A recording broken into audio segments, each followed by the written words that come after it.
Educação à distância, mudando realidades.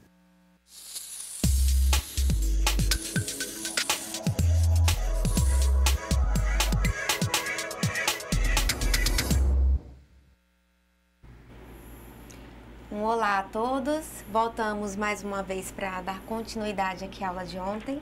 Para quem estava aqui já me apresentei, mas eu vou retomar uma apresentação para aqueles que estão assistindo essa aula pela primeira vez. Meu nome é Simone, eu sou advogada e socióloga, sou bacharel em Ciências Sociais, em Direito, eu tenho um mestrado em Antropologia e o meu doutorado é em Sociologia. Tenho aí um trabalho que me levou, o trabalho com o litoral me levou às comunidades tradicionais, bem como um trabalho que eu desenvolvi há algum tempo com crianças no orçamento participativo Mirim e hoje eu presto assessoria aos conselhos municipais de educação referente a essa legislação aí voltada à educação. Bom, dando continuidade à nossa aula de ontem, eu vou estar retomando aqui alguns aspectos que falamos ontem, mas hoje especificamente a gente vai tratar sobre essa legislação, aqueles que questionaram sobre esses conceitos, sobre essas comunidades tradicionais, os exemplos dessas comunidades. Hoje a gente vai verificar exatamente na lei esse conceito, o conceito legal, que é esse que vocês vão estar operacionalizando, e bem como conhecer um pouco dessas comunidades tradicionais que a lei definiu e entendeu como comunidades tradicionais, como povos e comunidades tradicionais. E, diante disso, vocês podem operacionalizar e trabalhar da melhor forma possível com esse conceito. Eu vou passar para o professor Alain para que ele se apresente, que hoje ele está me assessorando aqui. Bom dia, eu mais uma vez estou aqui auxiliando a professora Simone, uma brilhante apresentação que ela fez ontem. E, bom, é isso, vocês já me conhecem, mas eu vou falar mais um pouco. Eu sou professor de ensino fundamental, médio e superior. Eu atuo também em conselhos municipais de educação, fazendo assessoria e consultoria. Trabalho também com assistência a estudantes, a educandos, enfim. Trabalho com essa área aí. Minha aula mais à frente vai ser sobre igualdade racial e hoje agora eu estou aqui dando uma assistência à professora Simone nesse tema tão rico. Vamos lá, professora? Muito obrigada, professor Alain. Então, para começar a nossa aula, eu gostaria aqui de deixar bem claro e delimitar alguns aspectos que a gente vai tratar hoje. Vamos aqui para o slide para a gente ver nosso conteúdo de hoje. A gente vai falar de normas regulamentadoras de políticas públicas, como eu havia dito, para comunidades e povos tradicionais. E vamos tocar aí, já falamos um pouquinho ontem, mas vamos falar mais um pouco sobre educação escolar de povos indígenas. O nosso objetivo hoje é apresentar a legislação específica, que trata de povos indígenas e discutir sobre o processo de escolarização de crianças e adolescentes à luz da legislação. Bom, vamos lá. Primeiro, vamos voltar aqui um pouquinho em mim para a gente começar a situar o nosso conteúdo de hoje. A gente vai falar especificamente sobre os direitos relativos às comunidades tradicionais. Vamos manter aí então na tela que a gente vai estar vendo aí já um pouco sobre os direitos relativos às comunidades tradicionais, Os direitos das comunidades tradicionais, eles se encontram no rol do que a gente entende como direitos culturais, E o que seriam esses direitos culturais, São direitos afetos às artes, à memória coletiva e ao repasse de saberes que asseguram a seus titulares o conhecimento e o uso do passado, a interferência ativa no presente e a possibilidade de previsão e decisão de opções referentes ao futuro, visando sempre a dignidade da pessoa humana. Então, vamos lá. Relembrando um pouco do que falamos ontem, vamos voltar aqui em mim. Obrigada. Relembrando um pouco o que falamos ontem, pensamos esse rol de direitos culturais, que aí se insere uma legislação que reforça em termos legais aquilo que a gente vem discutindo em certa medida sobre essas categorias, que eu falei, o interesse aqui da gente discutir é que vocês tenham uma abordagem mais consistente, mais clara de quando vocês pegam e começam a manusear nas legislações esses conceitos, né? E a legislação sobre as comunidades tradicionais se encontra aí nesse rol de direitos culturais.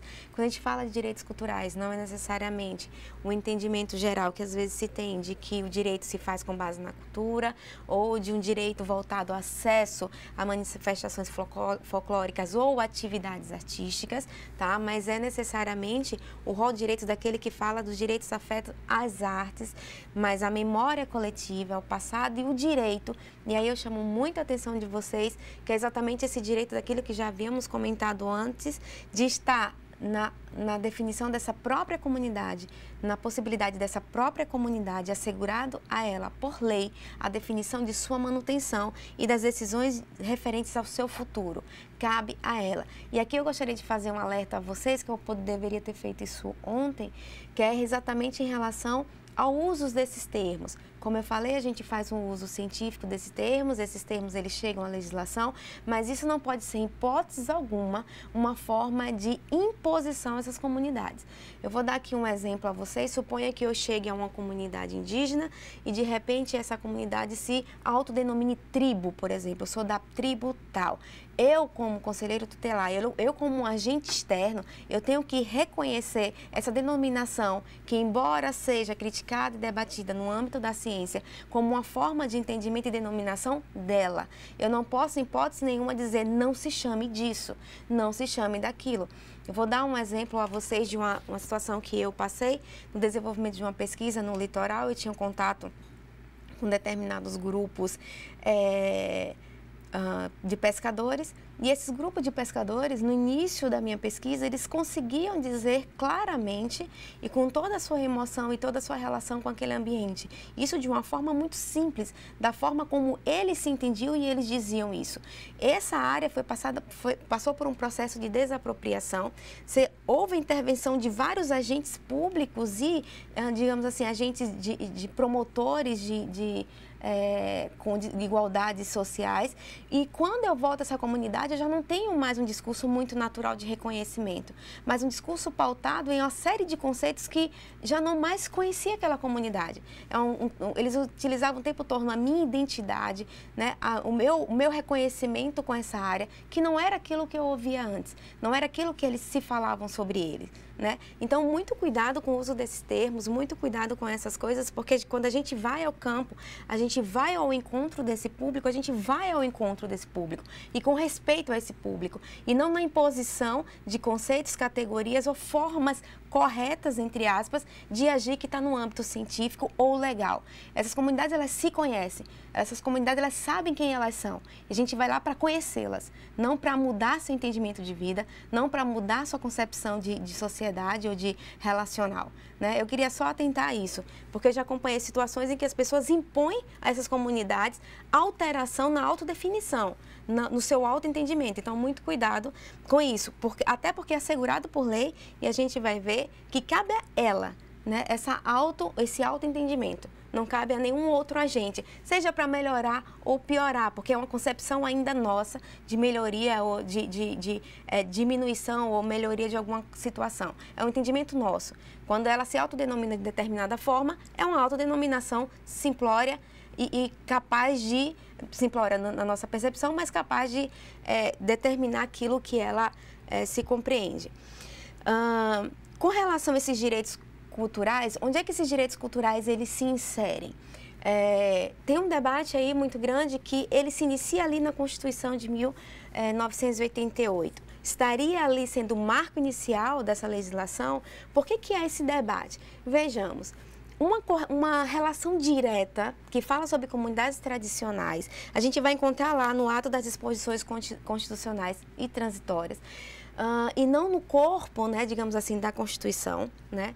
Ela está lá nos seus atos, na chamada DCT, e que fala lá no artigo 68 do direito à terra, né, à propriedade, de grupos que são considerados remanescentes de comunidades quilombolas. Ponto. Então, alguns dizem, bom, não está lá, não está na Constituição, está lá na DCT e não pode ser considerado marco e por aí vai.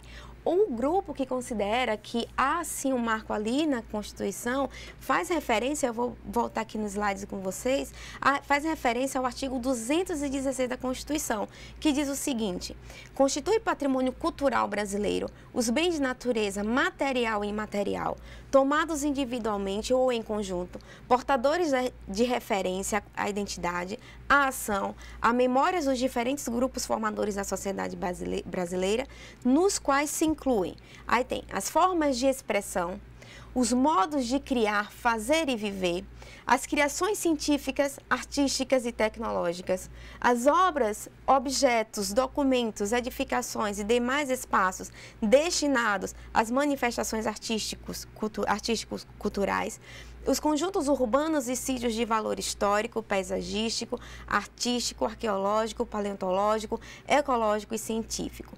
Então, especificamente, voltando aqui especificamente o inciso 2º, que fala exatamente sobre os modos de criar, fazer e viver, é que é evidenciado como já um direcionamento, um apontamento às comunidades tradicionais. Ou seja, estaria resguardado no artigo 216 da Constituição esse direito de ser e de estar e de fazer e de viver como essas comunidades.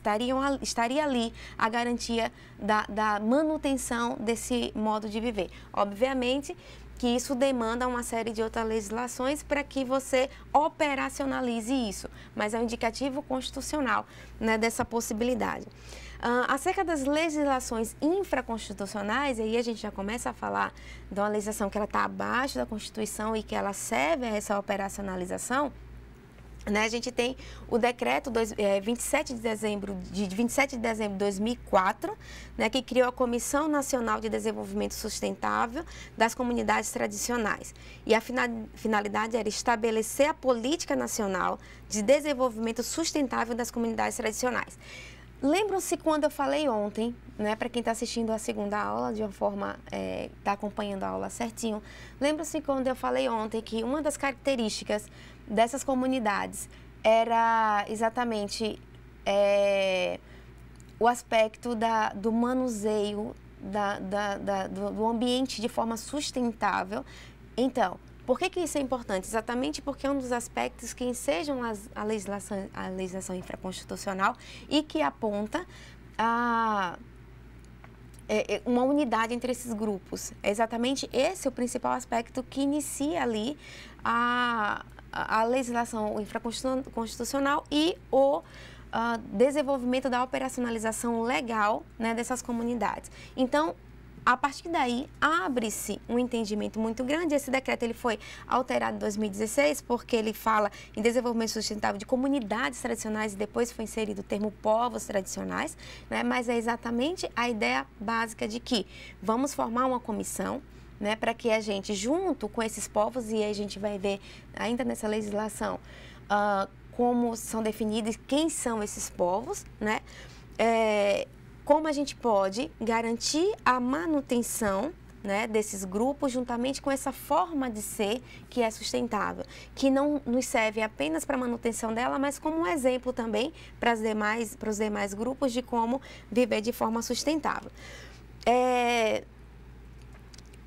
Definição legal dos povos e comunidades tradicionais, né?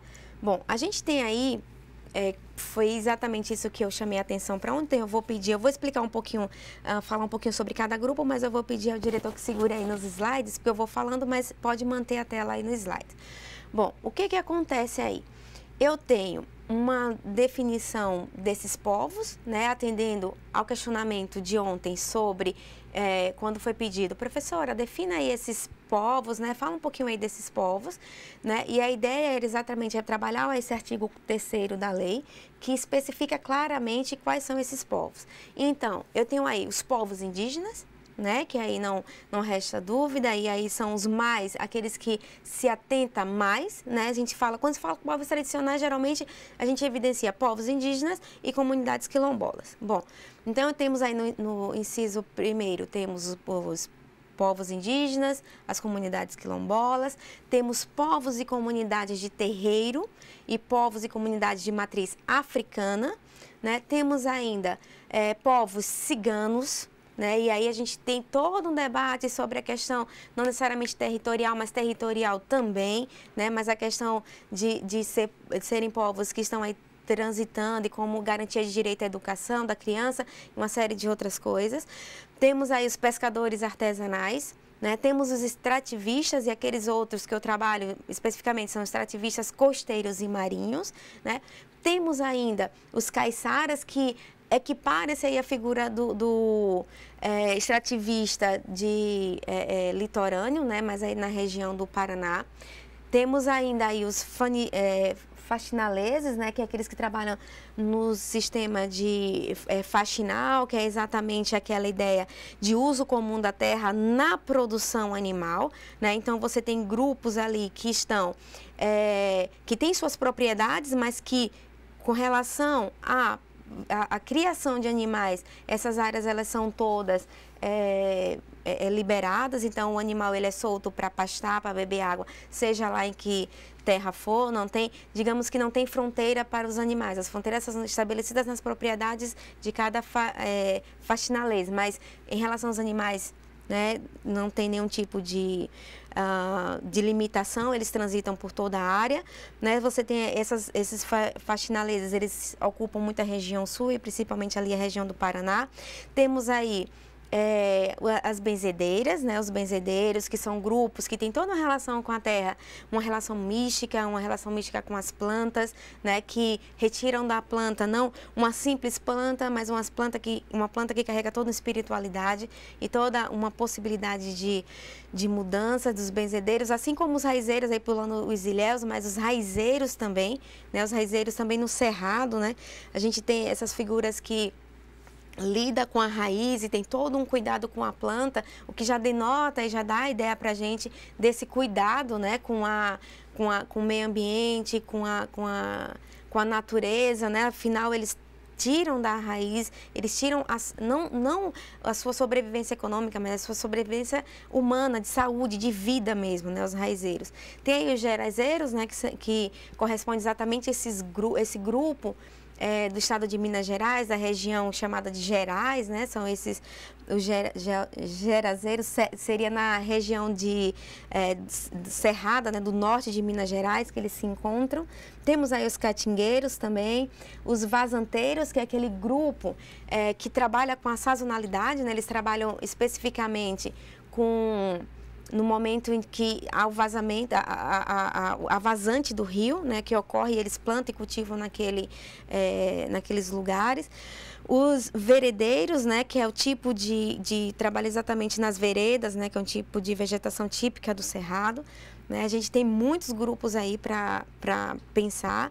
Os veredeiros, né, e apanhadores de flores, né, de Sempre Viva, também na região de Minas Gerais. Né? Tem os pantaneiros, né? O pessoal da região do Pantanal, os marroquianos, né? Que é exatamente esse pessoal que tem uma ligação com a terra muito forte, pensando aí em morros, né? A ideia de marroquianos vem exatamente de morro, eles vivem numa região de morro e que tem essa dependência também com a terra, é por isso que é o que classifica de forma geral essa relação com a terra e a relação sustentável. Tem ainda aí o povo pomerano, né? Esse povo pomerano, em Rondônia, né? Tem um grupo na região norte, né? do estado, tem um grupo de pomeranos. O pomerano é um grupo de alemães, né? Aqui se fala muito também em comunidade alemã, né? E esse povo, ele trabalha exatamente também cultivando a terra, trabalha com agricultura, né? São referências aí, o grupo daqui, né, que é na cidade de Espigão do Oeste, né?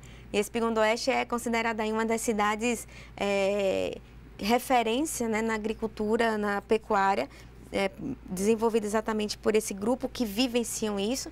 Em regiões do sul e sudeste eles mantêm toda uma cultura, e aí já acrescentando também, pensando no que a gente discutiu ontem sobre educação indígena, eles também garantem uma formação bilíngue também, né? Eles trabalham tanto a língua deles como a língua nativa brasileira, né? Tem os cantadores de mangaba também, lá na região de Sergipe temos um grupo de mangabeiras muito forte também, um grupo que vem desenvolvendo tanto esse cultivo sustentável, mas para além disso, como a mangabeira é um grupo, é sazonal também, eles desenvolvem cooperativas de armazenamento e trabalham a mangaba durante períodos de outras formas que não no período da colheita da mangaba. Eles colhem a mangaba, armazenam a mangaba e só depois eles trabalham essa mangaba que é congelada, que é feita polpa, que é feito doce, e eles trabalham todo ano, né, a partir dessa colheita. Eles não ficam mais dependendo da sazonalidade da mangaba. Tem quebradeiros de coco de Babaçu, né, tem os retireiros de Araguaia, comunidades de fundo e fecho de pastos. Temos ainda os ribeirinhos, cipozeiros, andirobeiros e os caboclos, esses grupos ribeirinhos, cipozeiros, andirobeiros, eles estão muito ligados à região amazônica, né? E aí, voltando agora em mim, eu peço desculpa por esse tempo no slide, mas é necessário, entendo necessário, porque aí vocês podem visualizar como é extensa essa nossa lista de comunidades tradicionais.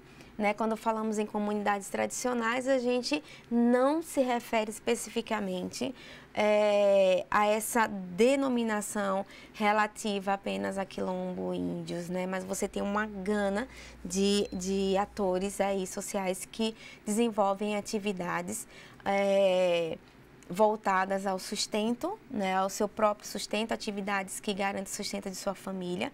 Obviamente que esses grupos, a partir dessa lei, eles têm se organizado cada vez mais politicamente e eles têm cada vez mais demandado por suas questões específicas, por suas necessidades ali específicas em cada local.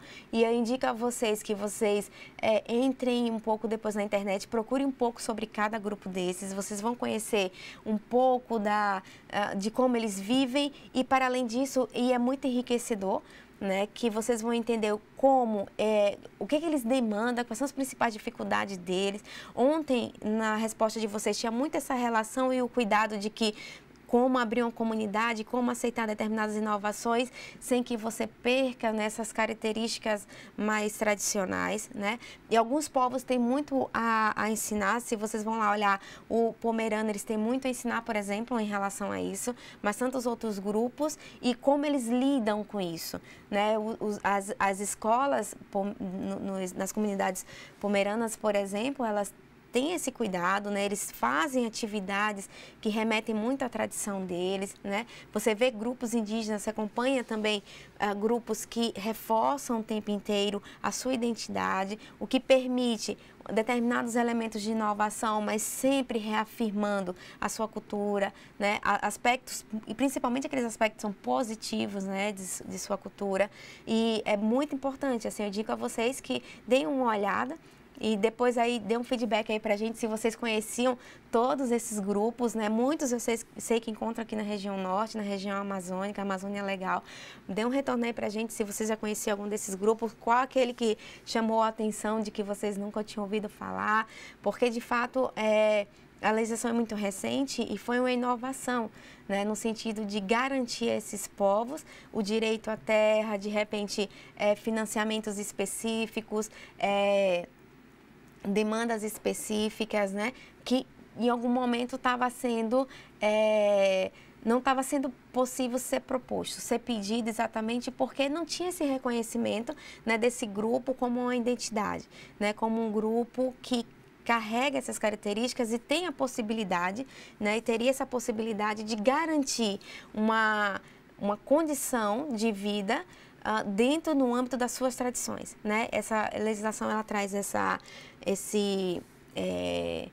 inovação, né? E possibilita o reconhecimento, né? Já o fato de compor a legislação infraconstitucional já é um indicativo disso, né? Pelo menos aqueles que se interessam pelo tema, ele já vai ali, já dá uma olhada, ele já percebe que tem tantos grupos assim espalhados no Brasil. Você tem na região norte, na região sudeste, centro-oeste, toda a região com as suas características ambientais apresenta grupos ambientais específicos, grupos que demandam dessas regiões de forma específica, mas sempre com essa característica de trabalhar de forma sustentável, né? O decreto, e aqui voltando aqui para o slide, o decreto 6.040 de 2007, que estabelece a Política Nacional de Desenvolvimento Sustentável dos Povos, né, e comunidades tradicional, ela traz algumas definições que, e aí como eu falei ontem, né, que nos serve para esse manuseio. Como é que essa legislação definiu povos e comunidades tradicionais? Bom, tem aí uma definição, né, são grupos culturalmente diferenciados e que se reconhecem como tais, que possuem formas próprias de organização social, que ocupam e usam territórios e recursos naturais como condição para a sua reprodução cultural, social, religiosa, ancestral e econômica, utilizando conhecimento, inovações e práticas gerados e transmitidos pela tradição. Gostaria de atentar aí a esse aspecto da condição de reprodução, esses dois termos, reprodução e inovação. Voltando aqui para mim de novo, eu gostaria que vocês atentassem a esse termo. Ao mesmo tempo que as comunidades tradicionais, elas se mantêm pela tradição, pela reprodução de variados aspectos culturais, a inovação também compõe lá a definição dos povos tradicionais para as comunidades. E onde é que está a acessibilidade daqueles que atuam junto a essas comunidades?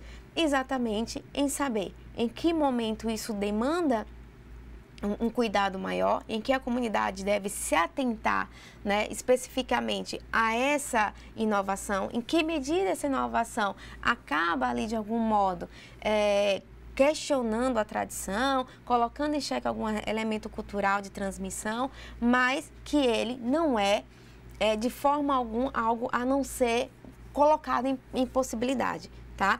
Não pense, e aquilo que a gente discutiu ontem, não pense o conceito de comunidade tradicional como um conceito estanque. Não pense essas comunidades tradicionais como indivíduos estranhos, exóticos à nossa população brasileira. Elas fazem parte da população brasileira e elas demandam por inovações, como demandam, quem trabalha com comunidade tradicional sabe que as comunidades tradicionais demandam pela sua tradição também. Elas impõem sua tradição também, mas eu apenas chamo a atenção para que não barre nenhum tipo de inovação quando ela parte da comunidade. O que a gente geralmente abre o sinal de alerta e fica muito atento é quando essas transformações elas vêm sendo impostas por agentes externos. Aí é sempre um cuidado, porque se percebe um estranhamento da comunidade, se percebe uma não aceitação da comunidade e uma certa intransigência desse outro externo que impõe a essa comunidade. E é isso que a gente fica muito atento. Mas quando essas demandas elas são surgidas à comunidade, me parece que as comunidades elas são muito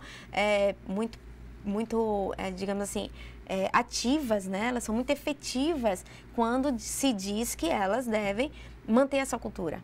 Então, é um diálogo que a gente faz, mas é um diálogo muito positivo, né? E sem nenhum tipo de receio, porque há uma demanda delas por isso, né? Há demanda pela tradição e há uma demanda por essa inovação, o que está aí garantido no Decreto 6.040, né, de 2007. Territórios tradicionais, né? O que seriam esses territórios tradicionais? Como é que a legislação tem definido? Vamos lá. Os territórios tradicionais, os espaços necessários, são os espaços necessários, né, à reprodução cultural, social e econômica dos povos e comunidades tradicionais, sejam eles utilizados de forma permanente ou temporária, observando no que diz respeito aos povos indígenas e quilombolas, respectivamente, o que dispõe os artigos 231 da Constituição e 68 do Ato das Disposições Constitucionais Transitórias e demais regulação, tá? E aí é isso que eu estou chamando a atenção de vocês, né? A gente discutiu um pouco aqui de forma breve, e aí quando a gente fala, por exemplo, de forma permanente ou temporária, a gente lembra logo, obviamente, dos ciganos, né? Que aí aquela territorialidade dele também tem uma proteção mesmo que não constante, né? A gente fala de proteção de forma integral, seja ela permanente ou temporária, tá? Ou mesmo de vazantes, né, os grupos que trabalham com vazantes também, porque ele tem a garantia daquelas áreas mesmo, né, sendo sazonalizadas. E chama a atenção aí nessa definição de território para o que cita lá o artigo 68 da ADCT, que é exatamente o fato de garantia das comunidades do território, né, de grupos remanescentes de comunidades quilombolas, né? Esses grupos têm a garantia da legalização de suas terras, né, da posse, né, tem o direito, eles têm a posse e têm direito, né, à regulamentação dessa terra. E como a gente falou ontem, é muito importante o território, exatamente porque é desse território que ele sustenta toda essa estrutura comunitária. Se a gente pensar ali em todas as definições daqueles, do que são esses grupos, né? Quais são esses grupos, a gente vê muito relacionadas ou à sua atividade ou ao seu ambiente territorial, né? Então, o que caracteriza, em regra, muitos desses grupos é exatamente o seu território, é exatamente o seu ambiente, né? É exatamente aquilo que ele produz e como ele vivencia aquele ambiente, né? Na antropologia, a gente chama muito de uma visão cosmológica, né? De uma visão muito relacional, muito ampla disso, que não é apenas uma questão de sobrevivência econômica, mas é uma questão de sobrevivência mística mesmo, que esses atores que explicam melhor para a gente, ele tem uma relação muito mais profunda com esse ambiente, né? É aquele ambiente que caracteriza toda a sua coletividade, para além da coletividade que caracteriza esse ambiente, né? Porque pelo que a gente percebe, esse ambiente é muito pouco descaracterizado por essa comunidade, né? Pelo contrário, esse ambiente caracteriza muito, porque ele preserva muito esse ambiente, né? Com relação ao desenvolvimento sustentável, essa legislação também ela traz uma definição. O uso equilibrado, né, dos recursos naturais, voltado para a melhoria da qualidade de vida da presente geração, garantindo as mesmas possibilidades para gerações futuras. Bom, aí a gente tem uma definição de sustentabilidade, que é uma definição já clássica e já discutida, né, por muito, a gente escuta isso o tempo todo, né? Essa é uma definição mais simples aí de sustentabilidade, né? O desenvolvimento sustentável, pensando no uso, né, e no equilíbrio, no uso equilibrado desses recursos, né, que é exatamente isso que garante a nossa sustentabilidade, né? Vocês já devem ter ouvido isso, não tem nenhuma novidade no conceito de sustentabilidade, é um conceito que é trazido para essa legislação apenas para compor, né, essa definição mais geral do que seriam essas comunidades tradicionais, e há um entendimento, né, de forma geral, de que essas comunidades têm um baixo impacto,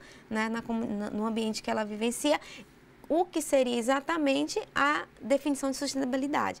Porque ela garante, né, as presentes gerações o seu sustento, como também, né, tá aí garantir as mesmas possibilidades para as gerações futuras. Então, essas gerações futuras, no âmbito dessas comunidades tradicionais para essa legislação, elas têm ali a possibilidade de manutenção desse tipo de vida, exatamente porque os recursos naturais, eles estão ali mantidos, né? Porque eu tenho ali a possibilidade de, a certeza, né, com base nessa legislação, de que esses grupos podem ser mantidos, eles vão conseguir no que depender da questão ambiental. Por quê? Do seu ambiente natural. Por quê? Porque ele consegue dar essa sustentação, consegue dar essa forma de vida sustentável na medida em que ele não agride ou deteriora ou altera um ambiente de uma forma que a futura geração não possa usá-lo.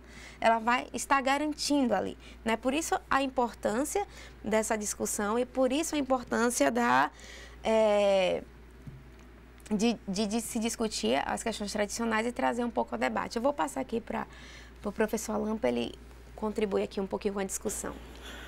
Bom, professora, temos aqui alguns polos já ligados aqui com a gente. Agradecer aqui a presença aqui do polo, né? A presença virtual, é óbvio, né? Do polo de Caxias, né? No Maranhão, o polo de... quem mais aqui? Bragança, o pessoal também de Marajó, do IFRO Breves Marajó, enfim, temos aqui alguns questionamentos, algumas colocações, mas tem uma aqui que eu penso ser interessante que a gente discuta, sim, que é do Oberdan Nunes, acredito que ele seja conselheiro. Ele diz o seguinte: o que fazer quando a cultura e práticas de comunidades ou etnias vão de encontro ao ECA e às legislações nacionais. Exemplo, grupos indígenas que oferecem bebidas alcoólicas a crianças e adolescentes.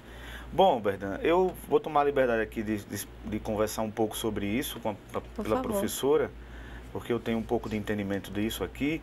E, bom, primeiro dizer o seguinte, que é garantido na Constituição, lá no capítulo 8, né, tem um capítulo específico para os direitos dos índios na Constituição, que começa do artigo 231 e o artigo 230, os artigos 231 e 232.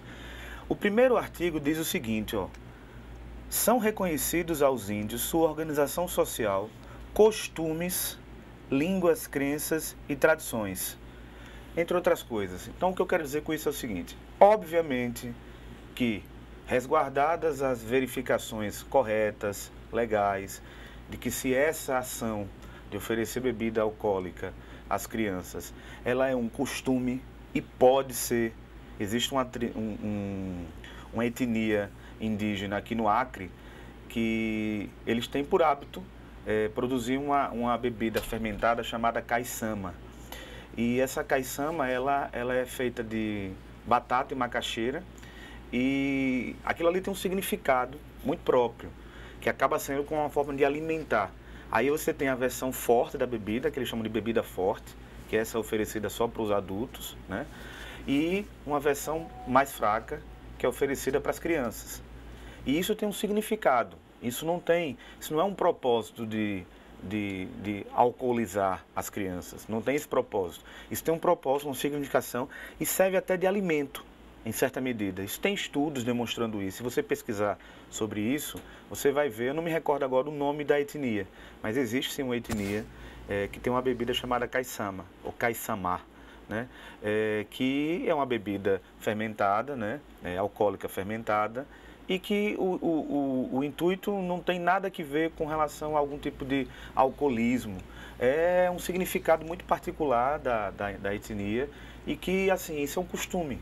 Obviamente que com isso, eu não estou aqui dizendo que toda situação de que se você verificar, você como conselheiro tutelar, verificar que esteja sendo distribuído, oferecido bebida alcoólica para uma criança de uma etnia, você tenha que fazer vistas grossas a isso, porque está dito que se é costume, não. Você precisa verificar isso a fundo, precisa entender se isso é um costume, se isso faz parte das tradições da comunidade.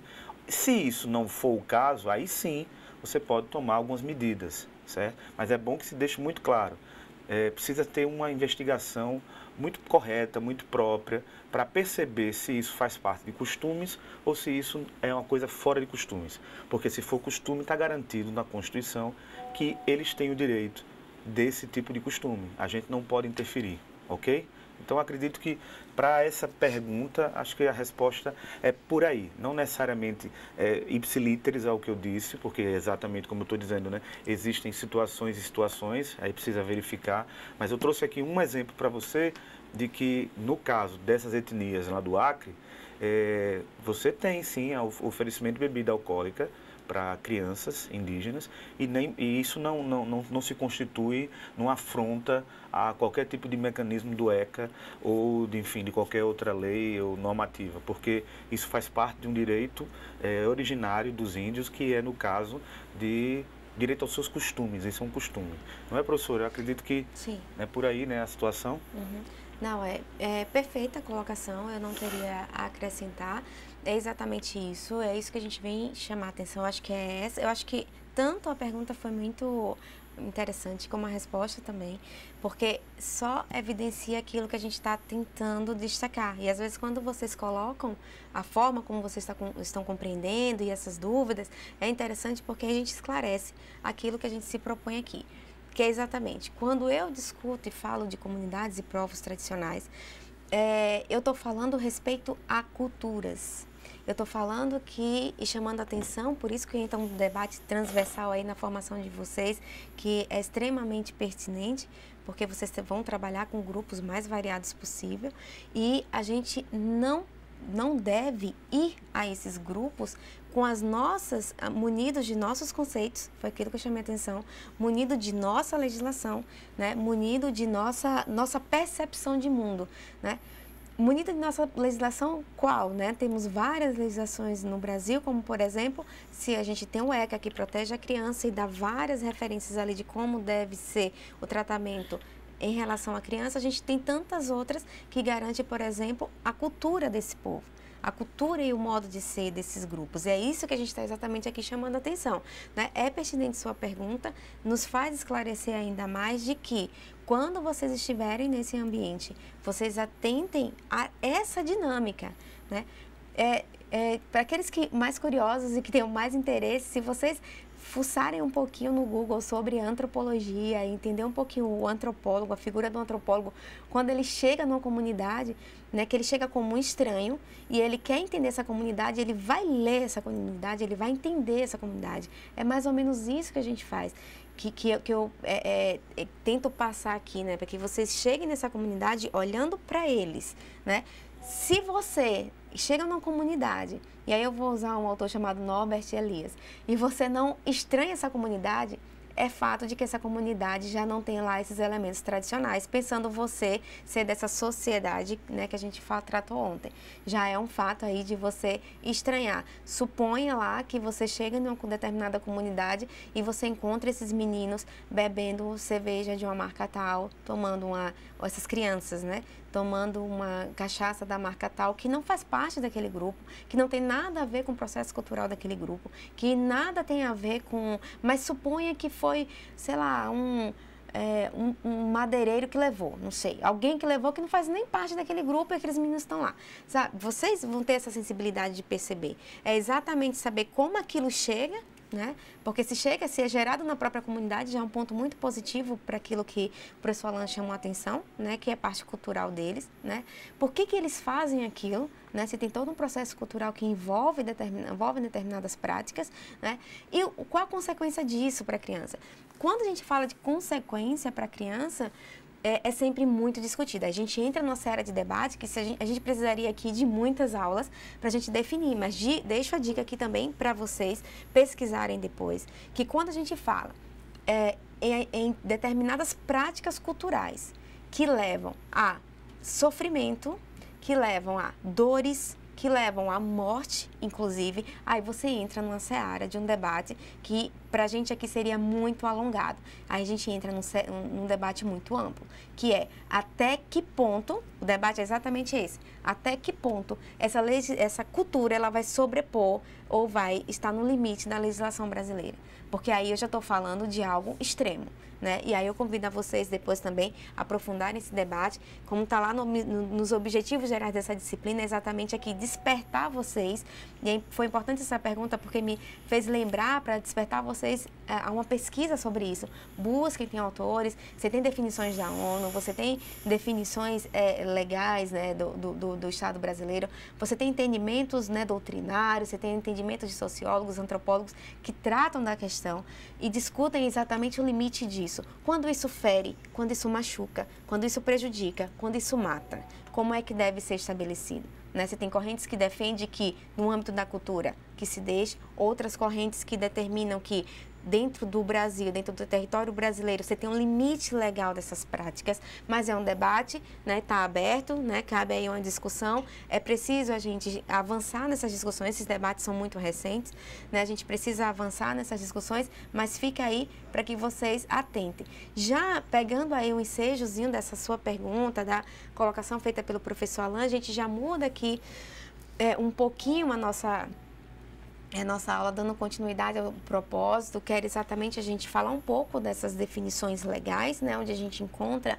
a definição. Eu acho que já deu aí para a gente pegar um pouco dessa ideia de que as comunidades tradicionais, elas têm uma legislação específica, quem são esses grupos, né, como eles são, determinados por essa característica geral aí de preservação ao meio ambiente, questões ambientais.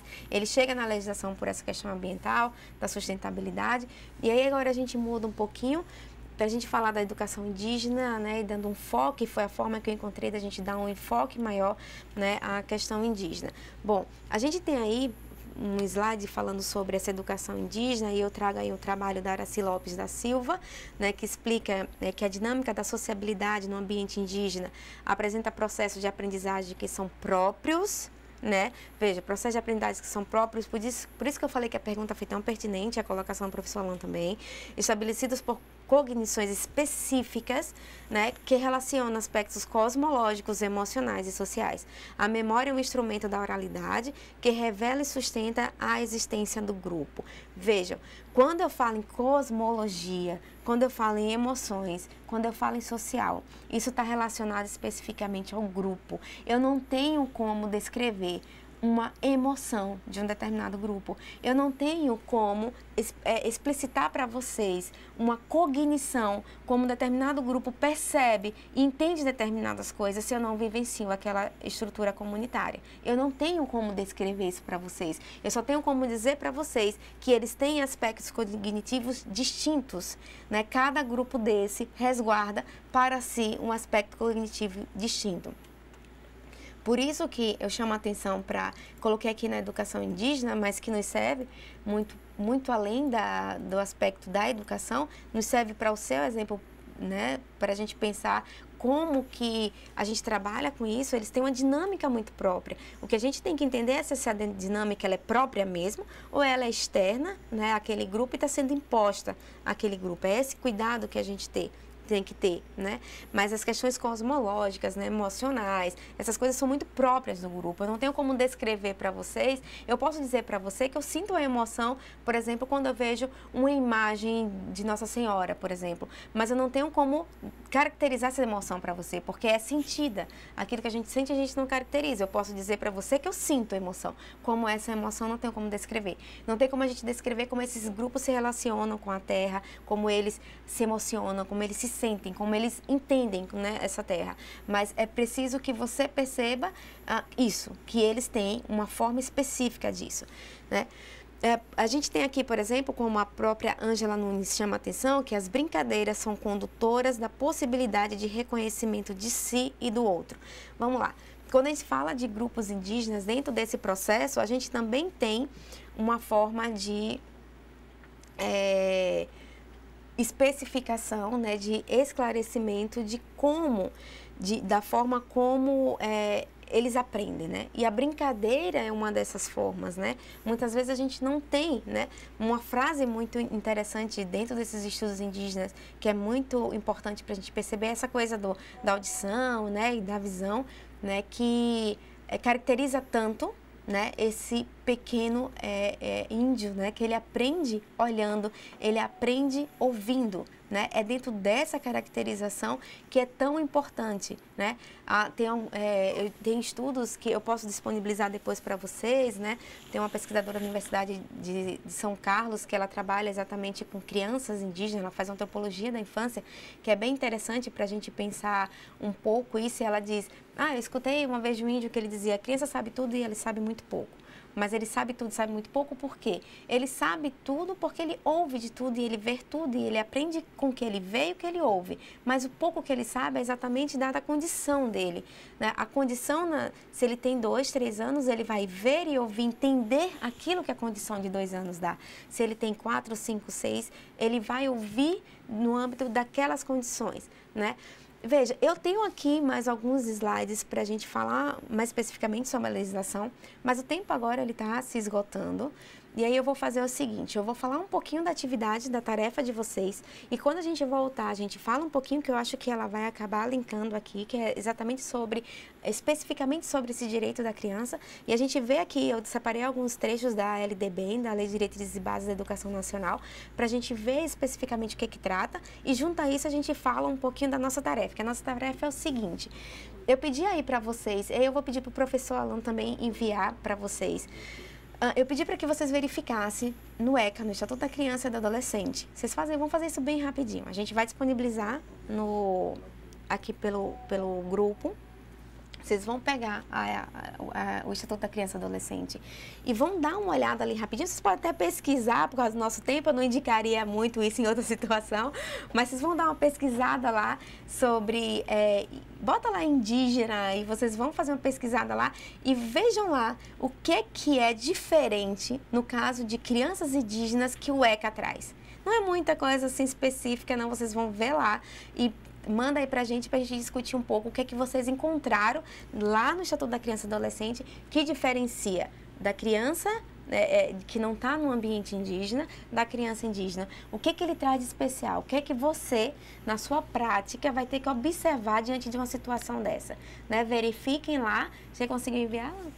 Vou enviar. Pronto, a gente vai enviar, vocês deem uma olhada, dá uma pesquisada lá. O interessante era ler tudo, mas depois vocês fazem isso. Dá uma pesquisada, identifica aquilo que diferencia o trato da criança indígena e a gente discute já já, tá bom? Obrigada, daqui a pouco, obrigada, voltaremos já já para discutir um pouco mais isso.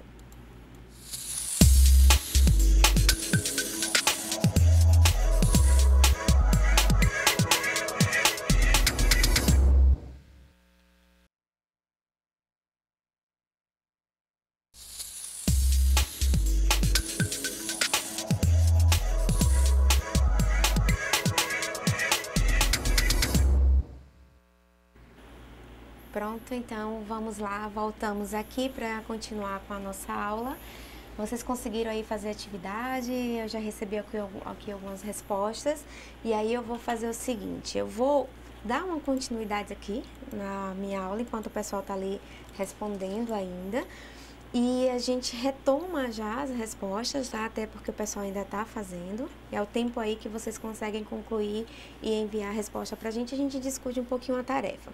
Bom, eu parei exatamente na LDBEM. Vocês lembram que eu disse, quando eu retornar, a gente fala um pouquinho da Lei das Diretrizes e Bases da Educação Nacional, especificamente sobre as questões indígenas. Eu vou ler aqui para vocês, né, que é a escolarização de comunidades indígenas, né, se tem a garantia do ensino da história e da cultura dos indígenas no ensino regular brasileiro, né, uma garantia aí prevista na Lei de Diretrizes e Bases da Educação Nacional. O parágrafo 3º, né, do artigo 32, assegura a utilização da língua materna em aulas do ensino fundamental.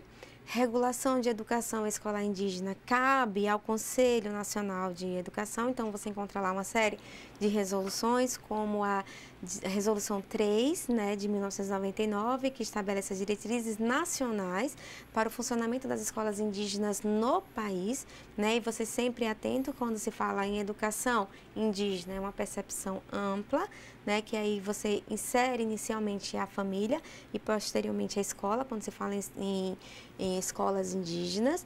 E em 2012, né, houve a publicação da resolução número 5, né, que instituiu as diretrizes curriculares nacional para a educação escolar indígena. Veja que a gente ampliou aí de escola para a educação escolar indígena, exatamente porque insere a família também, né, nesse processo. E aí uma das discussões que se faz no âmbito, né, dessa escolarização é exatamente que é a ideia de não se tratar de adequar aspectos periféricos, mas de transformar substancialmente sua estrutura, seu funcionamento, seu conteúdo, né, sua prioridade. O que é que a Bonin traz aí pra gente, que é exatamente essa ideia de que é preciso, no âmbito de uma escolarização indígena, ampliar, transformar e modificar alguns aspectos dessa, digamos, escolarização tradicional, que ela deve ser adequada e adaptada a esse grupo, né, e essa comunidade tradicional, né? É preciso que se atente ainda que não existe uma educação indígena única, genérica, aplicável em qualquer contexto, né? As maneiras de educar são distintas, como são as culturas indígenas, e é para essa diferença que a instituição, a escola, precisa se abrir, né? E aí, mais uma vez, reforça esse entendimento. Vocês devem saber isso melhor do que eu. Para quem está aqui na região norte, sabe muito bem que você tem uma diversidade desses grupos indígenas, então também não é possível falar de uma educação indígena una, né? Não é possível que você se reúna enquanto unidade, digamos assim, da Amazônia Legal e você estabeleça um padrão de educação indígena, né? Não é possível esse estabelecimento, porque esse é um diálogo que é estabelecido nas próprias comunidades e como essas unidades, essas comunidades, elas demandam isso. Como é que deve ser ser estabelecida esse processo de formação, respeitando todas essas características, né, desses grupos locais.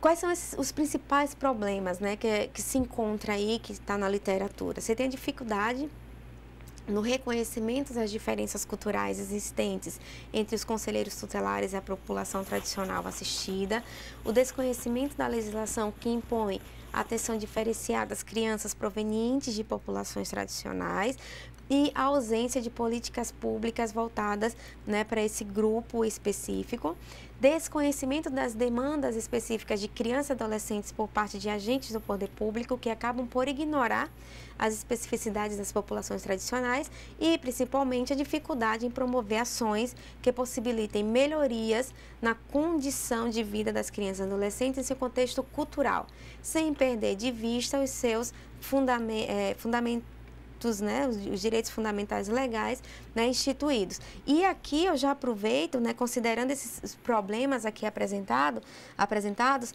para evidenciar aqui um comentário que foi feito pela Sandra Rodrigues, né, e aí agradeço a participação da Sandra, com relação exatamente à importância do tema, né? Você tem, de fato, Sandra, é um tema muito importante, e aí, como eu já tinha atentado a vocês, assim, nosso tempo aqui é muito curto, a gente não tem tempo de abarcar tantas variáveis, tantos problemas. Eu pego ali o problema da educação, mas você vai encontrar aí no dia a dia de vocês tantas outras questões a serem colocadas. Eu pego ali a educação exatamente porque é um processo de aprendizagem, né? Um processo que tem sido demandado, né? De grupos culturais que necessitam sair para além, como foi comentado ontem, né, para além de suas comunidades, que almejam uma universidade, né, e que isso tudo demanda já dentro desse processo de formação que é mais amplo, que vem lá desde a infância. Gostaria também de evidenciar aqui o comentário que foi feito por Dalva Gugel, né, que ela fala foi um excelente comentário falando aquilo que a gente estava bem, ela pegou bem assim o espírito da coisa, que precisamos nos despir dos nossos preconceitos, e aí na ideia de preconceito na verdade, o entendimento de que eu vou com os meus conceitos para lá, né? E tudo aquilo que eu olho do outro eu estranho e consigo encaixar como errado, né? Seja pela legislação, seja pelo meu entendimento. E é esse cuidado que a gente precisa ter, que a gente deve ir a essas comunidades exatamente com esse espírito, né, com essa característica de abertura, né, a esse modo de ser cultural. Claro que com todos esses cuidados, né, por isso que tem essa especificidade, esse cuidado muito grande, né, eu sempre oriento que vocês busquem saber mais, discutir mais sobre isso, vocês procurem entendimento do Supremo Tribunal Federal, vocês procurem legislação sobre isso, procurem doutrinadores, tenham a sensibilidade, né? É isso que eu acho que esse curso tem esse propósito. Estão aí no final do curso, sei que já está todo mundo cansado, mas acho que o propósito do curso é exatamente despertar, principalmente em alguns aspectos a operacionalização, mas no aspecto cultural despertar essa sensibilidade, né? De como o professor Alan chamou a atenção, de você perceber aquilo que é de fato cultural e aquilo que de fato é fora dessa cultura e que está sendo colocado ali naquele momento, e por que está sendo colocada, por quem está sendo colocado, né? Eu acho que é essa sensibilidade que vocês precisam atentar, mas eu fico muito feliz pelo comentário, né? A Conceição também falou aí da bebida, né? Do caxiri, do debate. Isso é bacana, vocês demonstram que vocês estão atentos às discussões e percebem como a coisa não é tão simples. Sempre que demanda de comunidades tradicionais, você encontra discussões. Por isso que eu disse lá no início da aula de ontem, não venham aqui com pacotes prontos, não existem pacotes prontos, né? A gente está aqui para trabalhar essas questões e cabe muita sensibilidade de vocês, né, para identificar esses elementos. Não é fácil, né? Você tem debates aí muito profundos, você tem questões aí que não são, digamos assim, que estão arrazoadas, que estão resolvidas, né? Não, temos debates ainda, os debates estão abertos, né? E vocês precisam estar atentos a isso, vocês precisam dialogar com as comunidades, vocês precisam dialogar com as instituições, é preciso atentar muito a isso, né? Mas acredito que vocês estão, a partir desse curso, estão aptos a isso, né? É preciso cada vez mais melhorar, é preciso cada vez mais se aprofundar na temática, mas a gente já dá aqui um passo inicial para isso. Fico muito feliz com os comentários de vocês, né? Estou lendo ali algumas. Não dá para tratar especificamente de situações, né? Porque a gente não demanda, né? Como o professor falou, é preciso ver, por exemplo, essa situação da criança, é preciso ir lá, é preciso conhecer, não dá para a gente aqui julgar o que é, se é isso, sentenciar de alguma forma, mas é preciso que tenham contato, é preciso que esse olhar, que vocês estejam com esse olhar, né, refinado, né? Estejam atentos a isso. Tá, ok? Eu vou agora pedir para o professor Alan dar uma olhada aqui em algumas respostas. A gente vai ver qual era a resposta da tarefa. Se vocês identificarem, a gente comentou um pouquinho, tá? Então, vamos lá. O pessoal do polo de Ananindeua, no Pará, respondeu o seguinte. Eles disseram que a resposta para a pergunta se encontra no artigo 28, parágrafo 6º, incisos de 1 a 3. Determina que seja respeitada a identidade social, bem como sua cultura, costumes e tradições, verificadas as instituições quanto à sua compatibilidade e colocação familiar prioritária em seio da comunidade indígena, respeitando sua etnia. A intervenção deverá ser feita por órgão federal responsável pelas políticas indigenistas. O pessoal do... Deixa eu ver aqui quem mais, viu? Aqui, o pessoal do Polo Bragança diz o seguinte: podemos constatar, dentre as diferenças presentes, no artigo 28, o respeito à identidade social e cultural dos seus costumes e tradições, e em relação à colocação em família substituta, deve ser colocado no seio de sua comunidade ou junto a membros de sua mesma etnia. No caso da oitava questão, né, deve estar acompanhado de um representante do órgão federal da política indígena, FUNAI, antropólogo e equipe interprofissional ou multidisciplinar. E no caso de perda e suspensão familiar, se enquadra nos artigos 157, parágrafo 2º do ECA. Isso foi a equipe de Ronaldo Ferreira, Mônica Almeida e Lidiane Rodrigues. Um abraço para vocês. Deixa eu ver se tem mais alguma coisa aqui. O pessoal do Polo do Rio Branco, no Acre, disse o seguinte: o cuidado é de sempre buscar a ponderação e o respeito cultural, mas atentando em relação aos direitos humanos. Não se pode aceitar que, por justificativas culturais, aceitemos práticas desumanizadoras.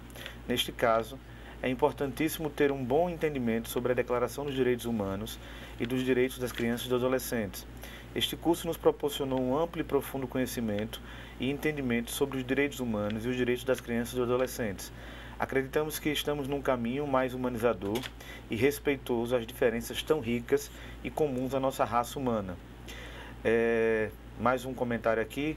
O pessoal do campus de Açailândia, no Maranhão, diz o seguinte: o ECA se aplica a todas as crianças e adolescentes, sem discriminação, de nascimento, situação familiar, idade, sexo, etnia, raça, cor, religião, crença, deficiência, condição pessoal, desenvolvimento e aprendizagem, condição econômica, ambiente social, região e local de moradia ou outra condição que diferencie as pessoas, as famílias ou a comunidade em que vivem.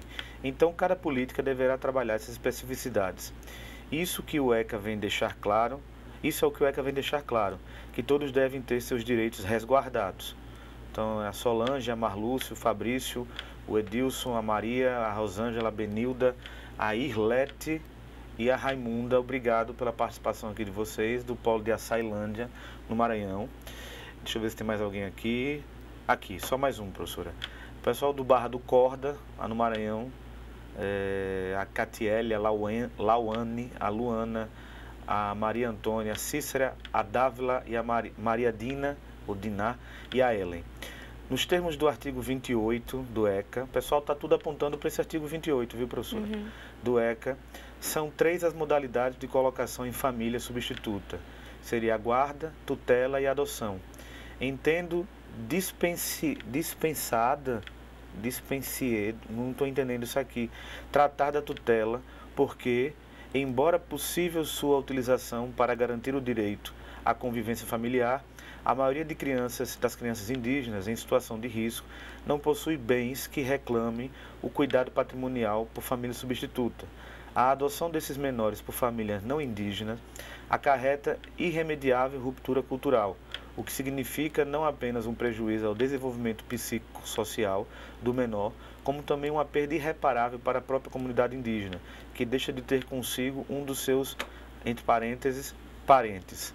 Podemos dizer que o procedimento de colocação em família substituta é sumário, sendo que as regras traçadas nos artigos 165 a 170 do ECA se aplicam subsidiariamente ao Código de Processo Civil, conforme expressa a previsão constante do artigo 152 da norma estatutária. Esses aqui foram bem jurídicos, viu? E, enfim, eu acho que é isso. Tem algumas outras aqui, mas para agora... Acho que a senhora queria que eu comentasse mais alguns? Eu vou pedir para que você fique aí para você ler para a gente, né? E aí é o seguinte, ok, né, a resposta correta. Inicialmente a gente pode destacar que o ECA não faz nenhuma distinção, obviamente, para nenhuma criança, tratando exatamente essas especificidades, né, que eles colocaram tanto do artigo 28 como do artigo 157. Essas especificidades, elas não necessariamente quer dizer que... Por isso que eu acho interessante quando apontaram que o ECA ele é geral, né, mas ele traz ali algumas especificidades que eu vou pedir para a professora ler especificamente esses artigos para a gente só atentar um pouquinho, mas ok, as respostas estão corretas, que é o artigo 28, no parágrafo 6º. Então vamos lá, professora.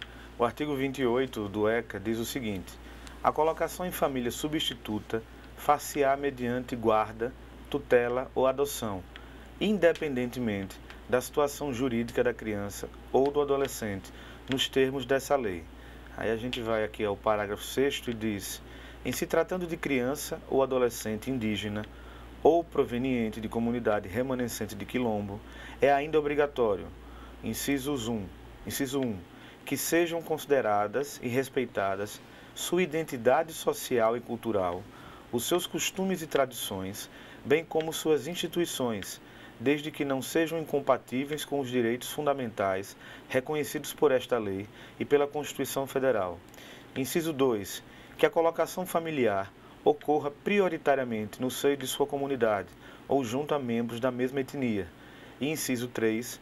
A intervenção e oitiva de representantes do órgão federal responsável pela política indigenista, no caso de crianças e adolescentes indígenas, e de antropólogos, perante a equipe interprofissional ou multidisciplinar que irá acompanhar o caso. Ok.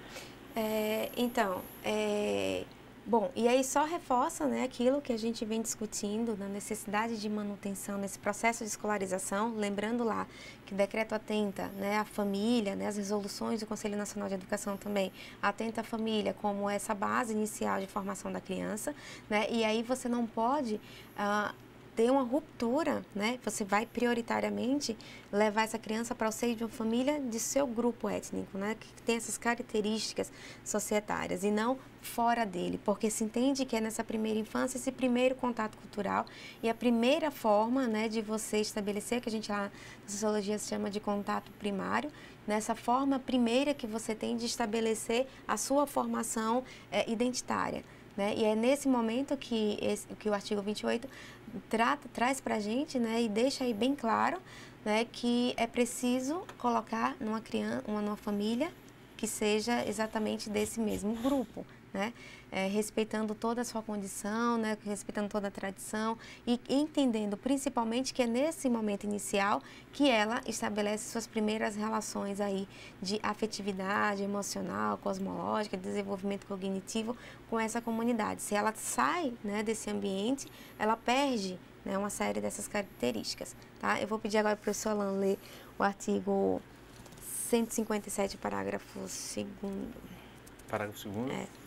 O artigo, o primeiro caput do artigo 157. Diz o seguinte: havendo motivo grave, poderá a autoridade judiciária, ouvido o Ministério Público, decretar a suspensão do poder familiar, liminar ou incidentalmente, até o julgamento definitivo da causa, ficando a criança ou o adolescente confiado à pessoa idônea, mediante termo de responsabilidade. Então, parágrafo 2º, não é isso? Isso. Parágrafo 2º.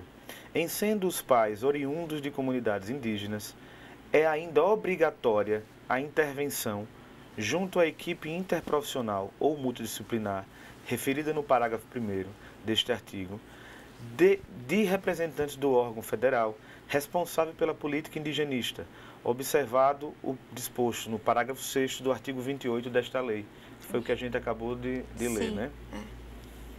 Ok, então, bom, a gente sabe que a abordagem de uma criança, seja ela qual criança for, ela se dá de uma forma multidisciplinar, interdisciplinar, né, que seja. Então, no caso de crianças indígenas, a gente tem mais uma preocupação. Você tem que necessariamente contactar os órgãos federais responsáveis e, além do mais, garantir a figura aí do antropólogo, que é uma figura que passa a compor agora esses grupos, essa equipe disciplinar na condução melhor desse grupo. Por que essa figura do antropólogo ele entra aí? Bom, tradicionalmente a gente tem os etnólogos. Etnólogos é um grupo dentro do ramo da antropologia das ciências humanas que trabalha especificamente com indígenas, né? E aí nesse aspecto eles têm um domínio, né, teórico muito grande para buscar mediar essas situações. Então, seria aí a apresentação da possibilidade, da capacidade de compreender essa dinâmica, de entender melhor essa condição, né, desse grupo, compreender como está sendo estabelecido, verificar de fato esses problemas, inclusive ajudando o conselheiro tutelar, né, na percepção do que seria externo ou interno essa comunidade, o que seria um aspecto cultural, tradicional dessa comunidade. Eu acredito que no trabalho de vocês, né, no desenvolvimento do trabalho de vocês vão encontrar esses profissionais, vocês vão lidar com assistentes sociais, psicólogos, né, antropólogos, o que ajudará, a ideia é que ajude, né, na compreensão dessa dinâmica social. Entendendo aquilo, né, ajudando a entender e esclarecer aquilo que melhor dinamiza ali a sociedade, aquilo que melhor contribui, né, para uma resolução mais profícua para determinados problemas. Então, é dessa forma que o ECA particulariza, né, a criança indígena, trazendo a figura do antropólogo, trazendo a evidência da família, né, essa família local como importante para o desenvolvimento dessa primeira infância, né? Você tem a figura desse profissional e a evidência da família como importante. Mais alguma resposta aí, Ela? Mais algum comentário? Não. Ainda não, aqui, né? Não. Tem aqui um pessoal do Barra do Corda que diz o seguinte, segundo a legislação, eu vou citar aqui os nomes, né, que eles gostam muito de ter os nomes citados, porque inclusive faz parte do reconhecimento público que eles estão aqui acompanhando, claro, a gente, né? É a Rosângela, o Genésio, a Cleidiane, a Lidiane, a Antônia Eliane, a Ariana, a Raul Clenis, não sei se é a ou, né? Ou Raul Clenis ou a Raul Clenis, mas enfim, desculpe aí, Raul Clenis, Raul Clécia, Sileiva. Segundo a legislação, é responsabilidade dos conselheiros tutelares considerar as especificidades culturais dos povos indígenas, perfeito, ao atuar na garantia da proteção dos direitos de crianças e adolescentes indígenas. Para os especialistas, o ECA coloca os conselhos tutelares em uma posição estratégica muito importante. No entanto, no caso de crianças indígenas, os conselheiros têm dificuldade de lidar com determinadas situações e aplicam parâmetros de cultura não indígena. Abre aspas, a criança não ter o direito de existir em sua própria cultura já é uma violação, fecha aspas. A legislação precisa ser reformulada para se adequar a essa cultura. Bom, é uma situação delicada, né, professora? Realmente, as questões aí, os debates são infindáveis, a gente já viu defesas de um pensamento, de outro, de um terceiro, de um quarto, de um quinto pensamento. Na verdade, não está pacificado ainda essas questões no que dizem respeito a essa abordagem, né, dos conselhos tutelares a comunidades tradicionais relacionadas às crianças e os adolescentes. Mas o que de fato se tem como meta, ou pelo menos, melhor dizendo, como para se ter em mente, é que se cumpra, né, os mecanismos legais. Então, se a Constituição, que é o documento maior da nação, em termos de lei, diz que é preciso respeitar, né? Eu vou ler novamente aqui. Está lá, artigo 231.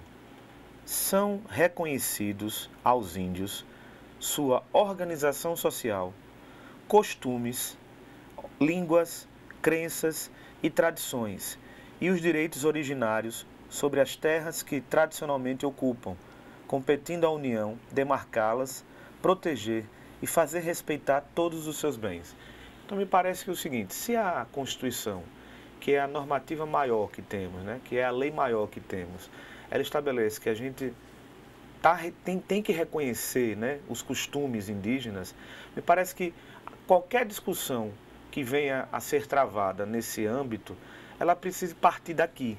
Então, se vai ou se não vai levar em consideração ao pé da risca, mecanismos que, como a colega aqui falou, né, são leis não indígenas, né, se vai ou se não vai discutir sobre uma legislação específica, mais aprofundada, como ela falou bem aqui, que precisa ser revisto isso, realmente cabe a discussão, mas seja ela qual for, a gente precisa se pautar nesse artigo 231 da Constituição.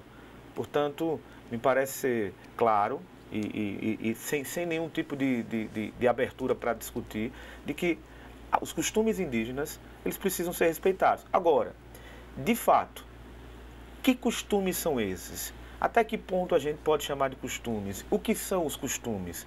Costumes são desde quando? Por exemplo, uma etnia indígena que tem, sei lá, vamos supor, vamos imaginar aqui, que tem 100 anos, né, 200 anos, e que um costume é de 10 anos para cá, de 15, 20 anos para cá, será que cabe a gente pensar que é um costume realmente? Veja, isso aqui é uma problematização. Não estou dizendo que não possa ter costumes de 15, 20 anos. Estou apenas aqui colocando para a gente pensar. A gente pode considerar costume a partir de quanto tempo, né? Isso é uma questão conceitual, isso é uma questão que a gente precisa discutir, rediscutir. Cabe realmente uma rediscussão em âmbito legislacional, cabe uma discussão federal lá no Congresso sobre isso, porque de fato, né, as atuações dos conselheiros tutelares precisam se pautar por isso. E isso, de fato, cabe várias discussões. Aqui eu vi aqui alguns relatos sobre situações de costumes de infanticídio, né? Até o termo infanticídio já é um termo que, na verdade, é do não indígena, né? Esse termo infanticídio já é do não indígena. O índio não usa esse termo infanticídio. Mas, independentemente do termo, né, a morte de crianças, né, de uma forma, por qualquer que seja ritual, enfim, por qualquer costume, cabe uma discussão, né? É evidente que cabe uma discussão. Agora, como é que se resolve isso? Isso, de fato, precisa ser uma discussão feita em âmbito de legislação, em âmbito federal, porque, inclusive, é o que compete ao âmbito federal fazer essa discussão, e que a gente aqui embaixo, né, os nobres mortais aqui embaixo, a gente fica aqui sem saber como é que atua, porque, de fato, ainda é uma situação delicada. Mas eu penso que, se a gente pensar aqui na Constituição como o norte, a gente consegue resolver algumas situações que sejam possíveis de serem resolvidas neste âmbito da gente. Não é, professora? Sim, concordo. E só para complementar, e aí já seguindo para finalizar a nossa aula, essa é a grande questão, né? Por exemplo, eu já vi demandas, né, do Ministério Público, certa feita recebeu demandas sobre a possibilidade de criação de conselho tutelar indígena, né? Então, assim, a questão ela não é simples, ela não é pacificada, a gente sabe muito bem disso, a gente sabe que vocês estão aqui sendo treinados com esse olhar, e aqui é uma tentativa nessa disciplina de estabelecer um outro olhar, né?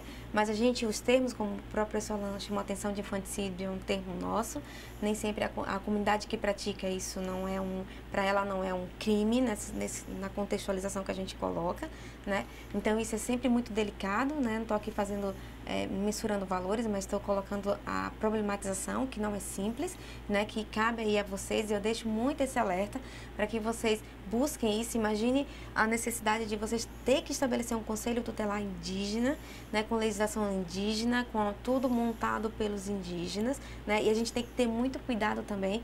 Você se lembra da aula passada, quando eu chamei a atenção para esses desencaixes, e aí de repente você particulariza tanto que você desencaixa também, né? Então você tem que ter muito cuidado com isso, as questões não são tão simples, não é simples dizer faz tudo de índio, por índio e para o índio, porque aí você acaba, né, destacando esse índio também desse contexto mais amplo que é a população brasileira. Então as questões não são fáceis, né? O debate não está fechado. Aqui é só, de fato, um startzinho, uma sementinha que a gente planta exatamente para que vocês desenvolvam a discussão, para que vocês aprofundem, busquem, se atentem, né, a essa problemática, né, que já perceberam aqui pelo tom da discussão, que a coisa não é simples, né? A gente tem várias questões ali colocadas, são vários elementos, a gente tem uma participação muito bacana de vocês, tem um retorno muito bacana e vocês apontam uma série de situações, eu não tenho dúvida que vocês conhecem, vivenciam e sabem de questões muito particulares, né? E aí cabe muito esse olhar mais sensível, né? Esse olhar mais cuidadoso para essas comunidades, né? Mas sempre com muito cuidado também para você não particularizar tanto que desencaixa, né? É preciso essa sensibilidade desse contato, né? Bom, eu já vou finalizando aqui minha fala, eu agradeço a participação, me sinto lisonjeada por fazer parte desse grupo, espero ter contribuído de alguma forma com vocês, né? Eu vou estar aqui no próximo bloco com o professor Alain, vou ser assistente dele, mas finalizo aqui minhas falas sobre comunidades tradicionais e espero que vocês tenham conseguido despertar, né, para esse olhar diferenciado, tá bom? Eu agradeço falar. Não? Então, eu agradeço a vocês e um bom trabalho. Tem eleição, né, no próximo, acho que próxima segunda, não sei. Vem eleição aí, boa sorte aí para vocês que estão concorrendo, um bom trabalho, né, para aqueles eleitos, né, que aqueles que não consigam se eleger, que façam o trabalho, que o trabalho para a criança, a responsabilidade da criança é de todos nós, independente do conselheiro, independente daquele agente direto, né? Toda a sociedade é responsável pela criança e esse curso nos serve para isso, mesmo que você seja o seu vizinho, seu colega, né? Desperte a ele essas particularidades e um bom trabalho para vocês e obrigada.